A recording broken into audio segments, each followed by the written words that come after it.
Bonjour à tous. Vers un possible retour du TGV Lyria manquant, un collectif d'usagers demande la remise en service du 4e aller-retour Paris-Lausanne-Vielle-Jura. Supprimé en 2019, la pétition dénonce une offre devenue insuffisante.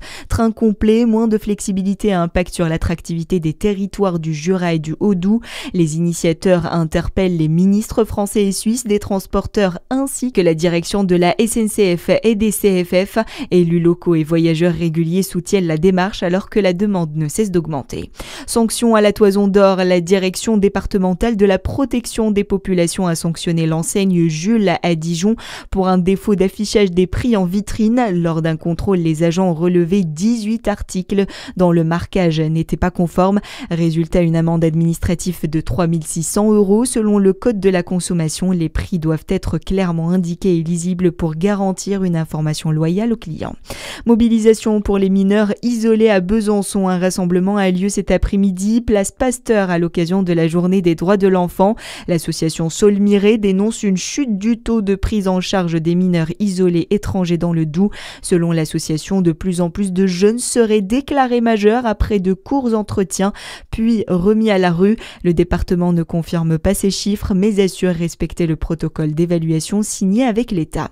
Dans le reste de l'actualité, c'était une des grosses inquiétudes autour des municipales 2026. Manquerons-nous de candidats? La tendance s'annonce finalement rassurante alors que s'est ouvert hier à Paris le congrès des maires et présidents d'intercommunalités. Une enquête de l'Association des maires de France et du Cevipof révèle que 6 maires sur 10 envisagent de se représenter dans 4 mois. Des chiffres qui illustrent le sens du devoir des élus locaux selon le président de l'Association des maires de France en Seine-et-Marne et maire de Comblaville, Guy Geoffroy. Les maires sortants ont de plus en plus de raisons de dire ça commence à suffire, on n'a pas les moyens d'agir et on nous demande de faire de plus en plus de choses avec de moins en moins de moyens et avec une réglementation de plus en plus complexe.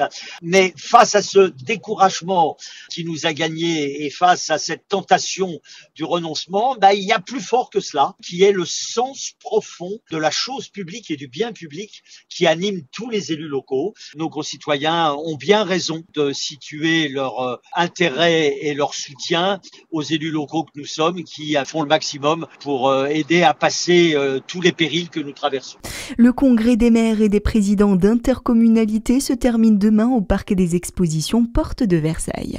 Et puis il devient la deuxième œuvre la plus chère jamais vendue aux enchères. Un tableau de Gustav Klimt a été adjugé à plus de 236 millions de dollars, soit 204 millions d'euros hier à New York. Les acheteurs se sont disputés le portrait d'Elisabeth Lederer pendant 20 minutes. À suivre votre météo sur Fréquence Plus.